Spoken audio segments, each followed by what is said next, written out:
Watch the ride.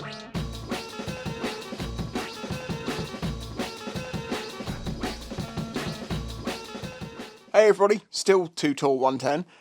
If you haven't seen the last video, we started stripping things on my XJ6. I know I need to do the clutch, but one of the things I did in the last video is that I wanted to undo the oil filter, and I said I don't have a tool to do that. And I could have bought one for about 12 quid, but I thought, why not try and 3D print one? This is available from Thingiverse. If you search HF204, a creator on there has made this. Thank you to you for creating this and putting it out there. I've printed this in PLA Plus at 90% infill. It's pretty damn solid. But I, knowing how tight oil filters can get, don't know if this is going to work or not.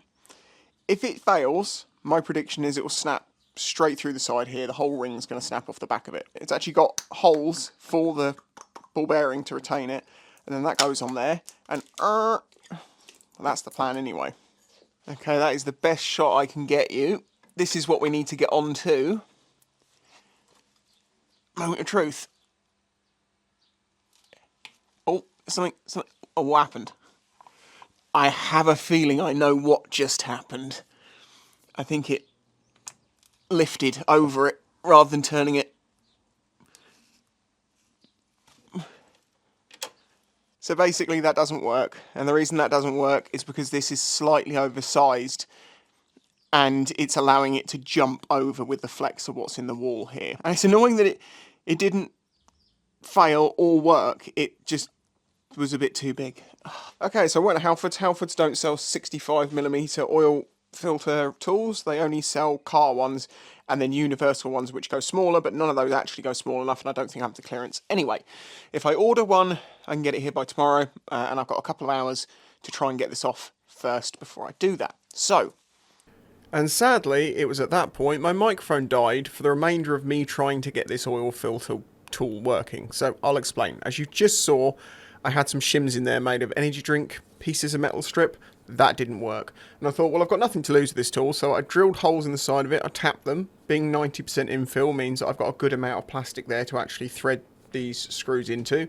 I then screwed those tightly into the oil filter, as tight as I could, thinking that will really bite down into the metal, and then I can turn it, and it's bound to come undone.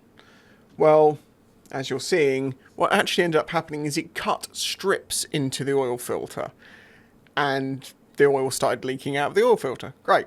So that oil filter is really tight. The reason this happens is because the seal material inside expands when it gets oil on it. It doesn't matter if you do it up hand tight.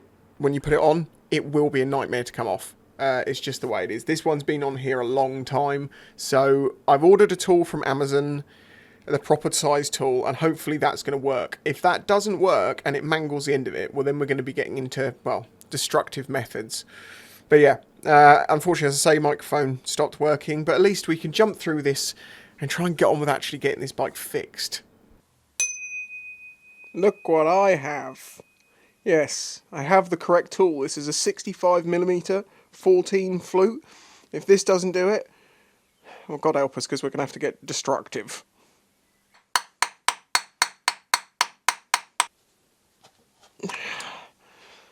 It turned.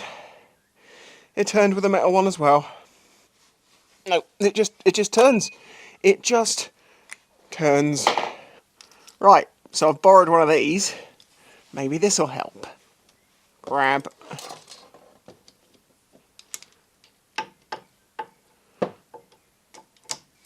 Right, come on.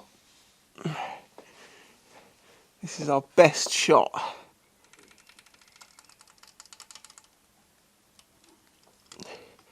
Did you see that?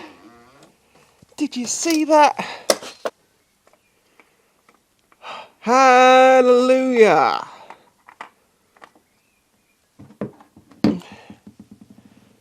There we go, job done, thank God. They're quite good tools, those, if they go small enough. They had those in Halfords, but they only went down to about 66mm, and I needed 65, and it wouldn't have grabbed, and that actually dug into the casing and crushed it.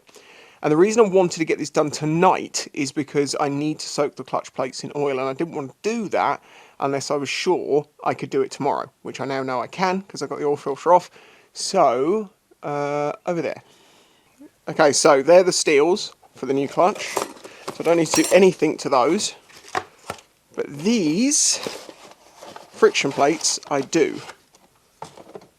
And that one's separate. Is that one different? Or is that just in a different place? Oh, keyring.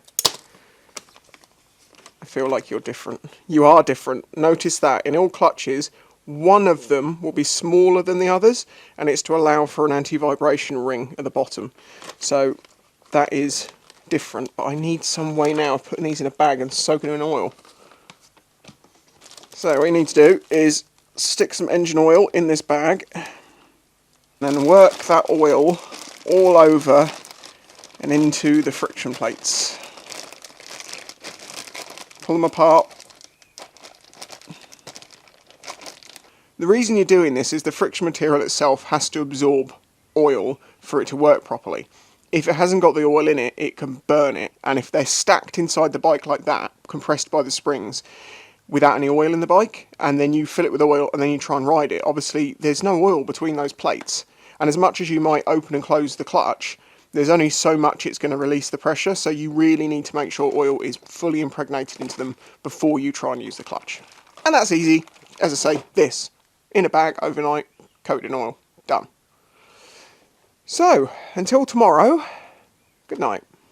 And good morning. Right, well, I've cleaned up the face of the oil filter seal, and I've got the new filter, which I've primed with a bit of oil, so you know it soaks up a bit. Can you please screw on? Well, that is glorious news. That issue is now solved. As I happened to take the cover off, I thought I'd just check the front sprocket, and it looks fine. You know, it's going to need to replace at some point, but it's not waved, none of the teeth are damaged. They could be a little bit scooped out, but I mean, it's good enough for now. It fits well. So now the oil is drained and the filter is changed, we can now do the clutch. Of course, remembering to put our bolts back in the right holes. Not that it actually makes any difference because these are all the same length. However, here's the good example of where they're not. This is the cover for the front sprocket. Look how long that one is compared to that one. If you send that long one down this short one, you could put it straight through the side of an internal engine casing. So that's an example of where if you get it wrong, it could be a problem. Right, so you can come off again. I mean, I haven't actually fully taken this off yet, have I? Because I couldn't get the crash cage off. Okay, dipstick is in the way. Interesting. There we go. Look how immaculate and clean the inside of this engine is. So now what we need to do is undo all of these to take this out and take the clutch pack, all the plates out. Now, because you're relieving pressure on springs, you shouldn't fully undo one of these. You want to sort of crack them all off and then loosen them bit by bit so the whole thing uncompresses at an even rate. Many years later, wow, these are long. Wait, are the clutch springs I've been sent this long?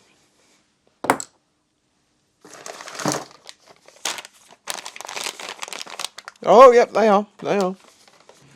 Now we need to pay attention to the order that these come out. I do have a service manual, so I could refer back to that, but I just want to make sure I pay attention to this myself. So the centre's going to come out. That's as expected. Bearing is, it's just perfect in there. Then the top plate's going to be offset by one gap compared to all the other ones. And there'll be a friction plate in between. Wow! Don't friction plates normally have dots in them? Maybe they don't, because these are completely clean.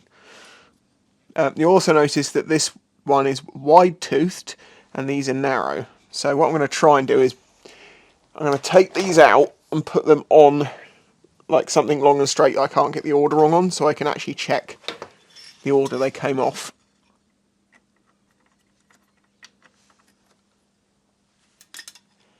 Okay, so there's so many, and then there's a retainer spring. I was just moving this and it didn't move, and I'm like, why is that not moving?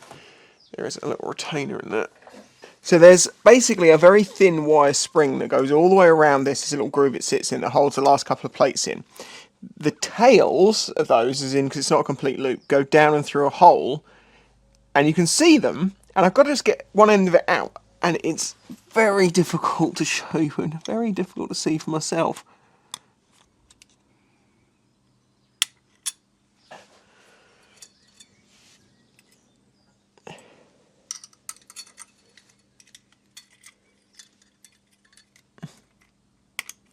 There we go.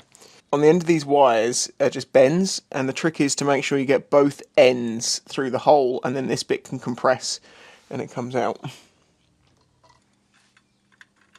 Now this last plate is the one I mentioned before that was thinner, and the reason it's thinner is because you've got this spring washer here. Now this might look to you flat, but if we turn it this way, yeah, it's still not obvious. It's got like a bevel to it, and the idea of it is it's a spring that works by being flattened down. So this lives at the back, and it takes the vibrations out of the friction plates. So I'm going to put that back where it belongs. Okay, so this is the clutch pack as it came out of the bike. It went in that way. So you'll note here we have different friction plates, and you have to make sure you get these in the right way around. This is where so many people go wrong with clutches. So the front one and the back one are different colours, you'll notice. It may not be different colours on different bikes, but the plates for themselves will be different. The front and the back are different, and the middle ones all look the same colour. So if you look at the very front one, you can see the spacing of these friction pads material. And if you look at the one underneath it, you see how that's different. So we've got to make sure we put them back in that order. So we have our bag of clutch plates that I've been soaking overnight. And now note, none of these are a different colour. So we have to actually identify the different plates. They're the same, they're the same, they're the same, they're the same, they're the same, they're the same. Oh, okay, so maybe this doesn't use a different front plate, but it will use a different back plate. It has to account for that spring. Okay, so you'll note there's two sets of slots. There's this slot that only goes in that far, and then there's this set which go all the way to the bottom. So that's the first one that goes in because it goes over that ring. Then we need a friction plate.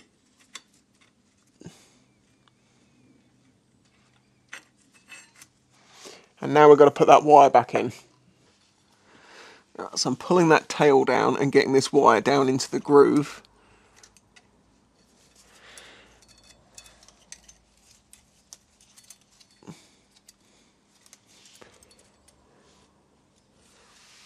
Please go in. Ow! Okay, that's actually a lot easier to put back in than it is to take out. As I say, on the underside here, there's a little hole that you can see the tails of that spring going into. And once you get it through there, you can pull it down, and it holds in place, and then you can just go around and make sure it's sat down where it's supposed to be. Okay, so I just checked the friction material gaps and the thickness and the height and everything on all of these friction plates, and they're all exactly the same.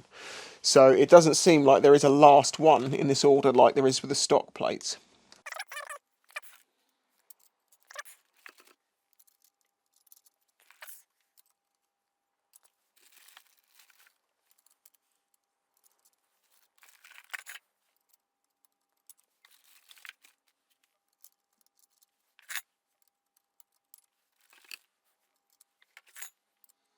The last steel goes like that, and then as I mentioned, this one doesn't go on top of it, it goes in the offset here.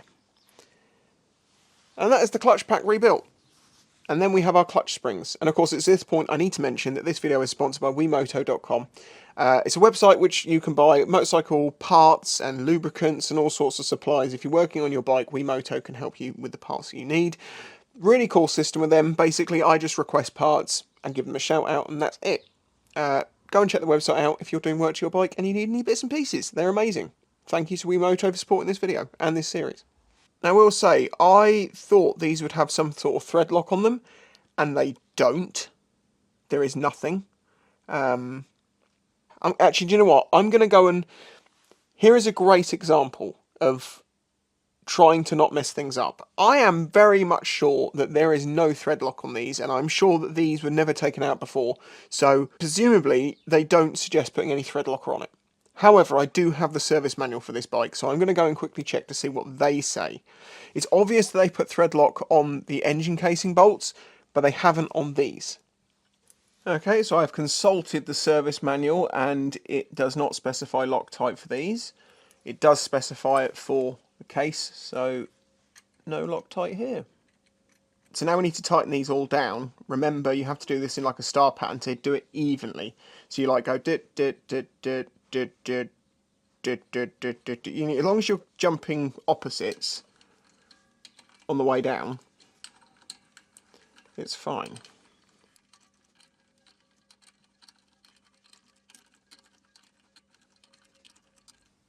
Ignore a couple of small apprentice marks here. This was a nightmare because I don't have a clutch holding tool. I ended up having to basically use a normal socket on here and hold that still. And this one, my hands all over the cameras. And then have this over here. It's impossible to show you the torque wrench. And then by holding this still, I could do the torque with this one. It's only 8 Newton meters, so I can actually hold that by hand and get it to click. What a nightmare. If only I'd put 2 and 2 together here. If you remember when I took the clutch apart, it stayed in place. When I put it back together, I had to come up with some sort of method to hold it still.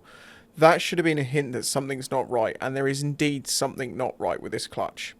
This leads to somewhat of a nightmare as you're about to see unfold. However, I'm showing it to you because I want to show you that even though I've been working on bikes for like 16 odd years and mechanical things for a long time, every now and then things go wrong. It's fine. Don't get mad, don't get put off, just reset, restart, and go back at it again. Don't get angry, there's no point. As you'll see, it all works out in the end. So now we need to peel off the old gasket and pop on the new one that clearly goes that way around. Is that correct? Yep, just double check all the holes. Yes, yes. So that one just lifts off, and I'm going to clean up the edge like I did on that with a little bit of clean rag and some alcohol.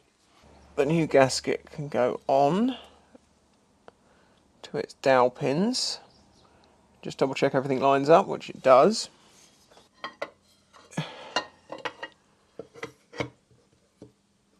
Okay, I'm just holding that on my knee. I've got my bolt board here with my bolts.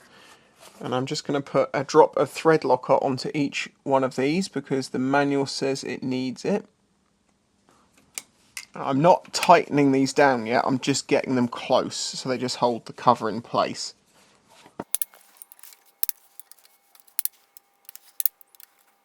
So, dipsticks in, engine casings on, that's all torqued up, that's all torqued up. I have just torqued up the drain plug. I have made sure the oil filter is the right torque settings, I found that. I have put the side cover back on. I've torqued all the screws on the clutch and the clutch is in the right way. No, it isn't. That's on and these have all been torqued, so now there's no reason that I can't put oil in it. The reason you check all those things is because if you forget to do up the sump plug and then dump all the oil in, you end up with a big mess under the bike. As it turns out, apparently this engine keeps hold of about 900 mils of oil when you do an oil change. So the actual capacity is 3.4 litres, but you only put, you put 2.8 in if it's got no filter and 2.9 if you've got a filter. So my bottle of oil here is 4 litres. I don't have a measuring jug I trust, but 2,800 divided by 4 is 700. So if I fill it to 700 4 times, it's going to be very, well, 3 times and then just under on the last one. Let the bike warm up, then check the oil level, then top up to what it needs to be. I'll be good. So yes, I filled the bike up with fresh oil up to the correct level, but then unfortunately I felt the clutch activation arm while it was warming up, and this is the clutch activation arm. It should be hard somewhere back here, like it shouldn't move all this way. Something isn't right. If it's not the plates, and I don't think it's that, I think it's the orientation of the front plate when I put it on. I didn't realise it had an orientation and it has dots in the manual. I really should have read that manual, the page before, and not just the...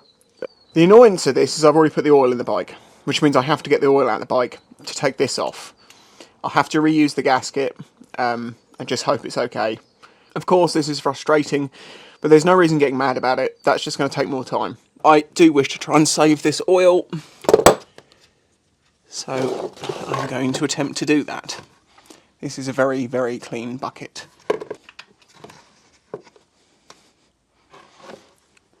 It could be that the arm is in the wrong place when the clutch was tightened down. Okay, so I've cracked them all off. I'm going to remove them, and yes, I'm using a rattle gun this time because I know that these are all good screws. Back into the card again. There's a little dot mark there, and that corresponds to one that's underneath this. Oh god, this is... Of course, this is the reverse of what was going on before. There we go.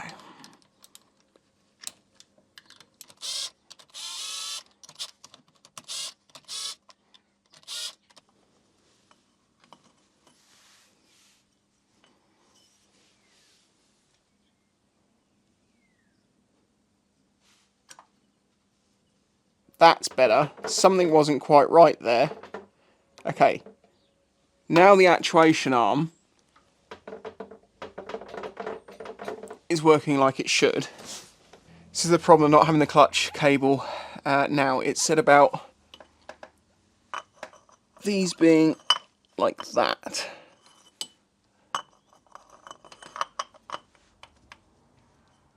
Which is a different orientation to what it was at.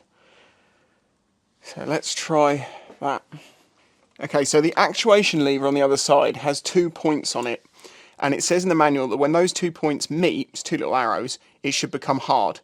Before, it was just squidging straight through it. So, either the pushrod arm was some way out of phase with its cam, or it's important that that dot has to line up with a dot in the basket.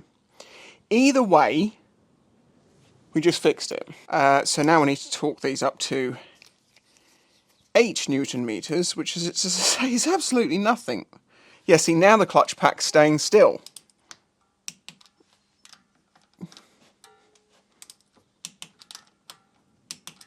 Of course, yes, you're not supposed to reuse gaskets, but it's only been in there, what, 30 minutes? So I'm hoping it's going to be okay.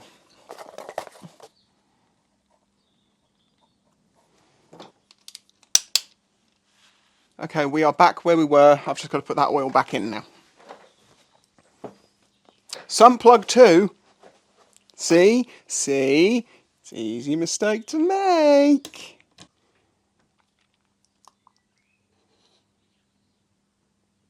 Right, before, when it was in gear, it wasn't even driving the rear wheel, so hopefully this time it will.